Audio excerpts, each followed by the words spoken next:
Thrissur state bank of ഇന്ത്യയുടെ എടിഎമ്മിൽ വൻ കവർച്ച 26 ലക്ഷം രൂപ കവർന്നതായാണ് വിവരം. ബാങ്ക് ജീവനക്കാരെയും എടിഎമ്മുകളിൽ പണം നിക്ഷേപിക്കുന്ന സ്വകാര്യ ഏജൻസിയെയും കേന്ദ്രീകരിച്ച് പോലീസ് അന്വേഷണം ആരംഭിച്ചു. തൃശൂർ നഗരത്തിലെ വെളിയന്നൂർ ക്ഷേത്രത്തിന് സമീപമുള്ള എടിഎം മെഷീനിൽ നിന്നുമാണ് 26 ലക്ഷം രൂപ കവർന്നിരിക്കുന്നത്. ഈ മാസം 2 മുതൽ മെഷീൻ പ്രവർത്തനരഹിതമായിരുന്നു. വൈകിട്ടോടെ ബാങ്ക് അധികൃതർ മെഷീൻ പരിശോധിച്ചപ്പോഴാണ് മോഷണ വിവരം അറിവായത്. 2-ാം തീയതി രാത്രി 2 മണിയോടെയാണ് മോഷണം നടന്നിരിക്കുന്നതെന്ന് സൂചനയുണ്ട്. ഈ സമയം ഹെൽമെറ്റ് ധരിച്ചയാൾ എടിഎം കൗണ്ടറിൽ എത്തുന്നതിന്റെ CCTV ദൃശ്യം പോലീസിന് ലഭിച്ചു.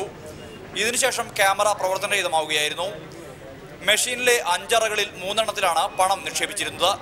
കൗണ്ടറിനോ മെഷീനോ യാതൊരു തരത്തിലുള്ള കേടുപാടുകളും സംഭവിച്ചിട്ടില്ല. 6 അക്ക രഹസ്യ കോഡ് അറിയാതെ എടിഎം മെഷീൻ തുറക്കാനാകില്ല എന്നതിനാൽ ബാങ്ക് ജീവനക്കാരെയും എടിഎമ്മിൽ പണം നിക്ഷേപിക്കുന്ന ബ്രിങ്സ് ആര്യ എന്ന സ്വകാര്യ ഏജൻസിയെയും കേന്ദ്രീകരിച്ചാണ് പോലീസ് അന്വേഷണം നടത്തുന്നത്. ചോദ്യം ചെയ്യലിനായി 30ഓളം പേരുടെ പട്ടിക പോലീസ് തയ്യാറാക്കിയിട്ടുണ്ട്. തൃശൂർ ഈസ്റ്റ് SI ലാൽകുമാറിന്റെ നേതൃത്വത്തിലാണ് അന്വേഷണം പുരോഗമിക്കുന്നത്. റിപ്പോർട്ടർ, തൃശൂർ.